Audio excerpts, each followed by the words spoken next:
Après avoir parlé de céréales, la suite logique, c'est le lait. Et si vous êtes comme moi, il y a peut-être un moment à partir duquel le lait de vache, ça vous pèse un petit peu quand vous le buvez, après vous avez du mal à digérer, et c'est pas anormal, on va en parler. Mais du coup, se pose la question des laits végétaux.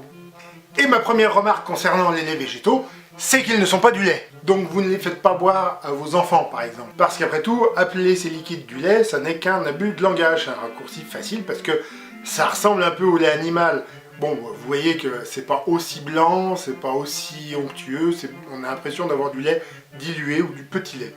Rien à voir. Du coup, autant vous n'en donnez pas aux enfants en remplacement du lait animal, autant si vous avez des amis qui sont plus ou moins tolérants au lactose, bah vous pouvez leur en donner, ou vous pouvez remplacer le lait animal par des boissons végétales dans vos recettes.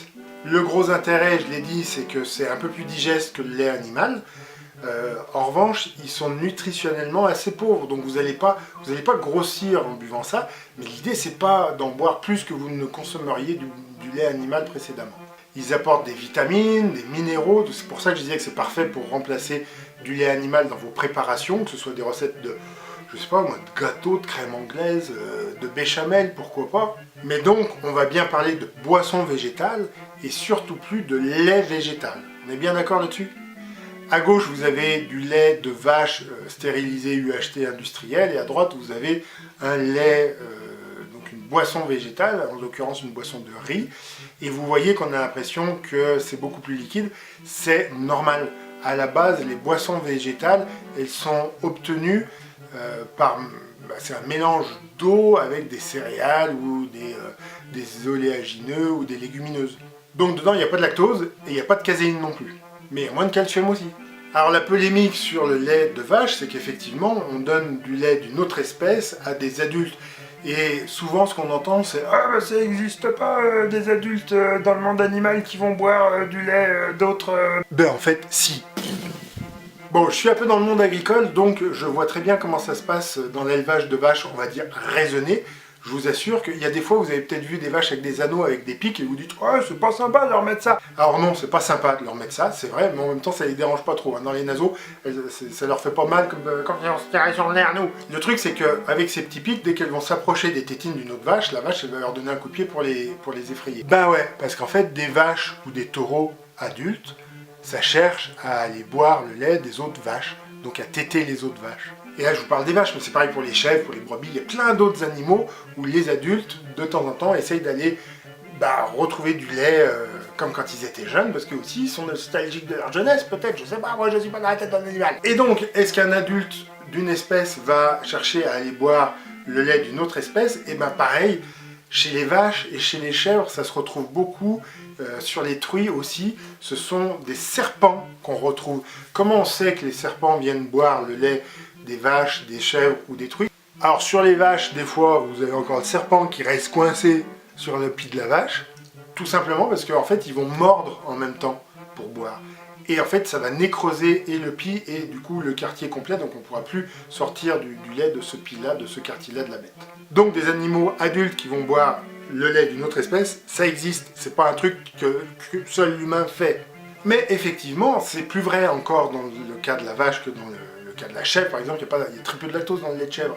C'est que la vache, elle nourrit son veau pour qu'il grossisse le plus vite possible. Donc en gros, c'est bourré d'hormones de croissance, le lait.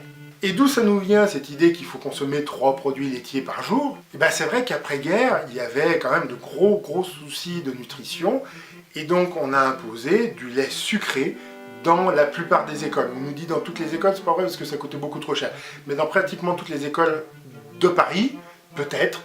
En France, c'était pas forcément dans toutes les écoles, il faut arrêter ça aussi. Et en fait, on a continué parce qu'on a inculqué à ces jeunes qui sont devenus nos grands-parents depuis, que c'était bien de boire du lait et du sucre parce que c'était bon pour eux. Et ben oui, c'était bon pour eux. C'était bon pour combattre leur malnutrition. Sauf que depuis les années 70, il n'y a plus vraiment cette malnutrition en France.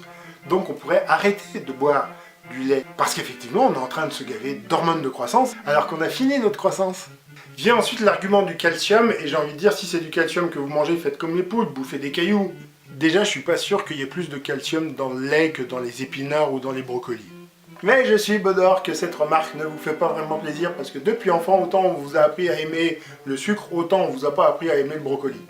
Et en fait, c'est pire parce que si on consomme du lait, bah, du coup, effectivement, on booste notre production de calcium, sauf qu'il semblerait qu'on ait un capital sur toute notre vie, donc si on en fait beaucoup quand on est jeune, eh ben, on ne pourra plus en faire quand on est vieux. D'où les problèmes d'ostéoporose qui touchent pas mal de nos retraités. Les os qui cassent, les prothèses de genoux, de hanches, parce qu'on s'est habitué à boire du lait, trop de lait. Donc je suis pas en train de vous dire d'arrêter les produits laitiers, un yaourt de temps en temps ça fait pas de mal, un morceau de fromage de temps en temps ça fait pas de mal, évitez juste de prendre un morceau de fromage, un deuxième morceau de fromage, un troisième morceau de fromage, un yaourt, une crème dessert. Non, dans un repas vous ferez un bout de fromage ou un produit laitier, mais après le bout de fromage évitez de reprendre un yaourt, prenez un fruit. Oui, je sais, le fruit c'est du sucre, mais ça on en parlera plus tard. La question du coup c'est comment est-ce qu'on passe du lait de vache à la boisson végétale et si c'est juste pour consommer comme ça, la boire, j'ai envie de dire, vous goûtez et puis vous verrez ce que vous préférez. Si vous avez une recette salée comme une sauce béchamel, un velouté, un cake, pourquoi pas, on va plutôt partir sur des boissons qui n'ont pas une saveur trop prononcée, mais qui ont quand même un peu de consistance. Donc une boisson d'avoine, d'amande éventuellement, là, ça rajoute déjà beaucoup de goût, ou de soja si on veut vraiment pas avoir de rajout de goût.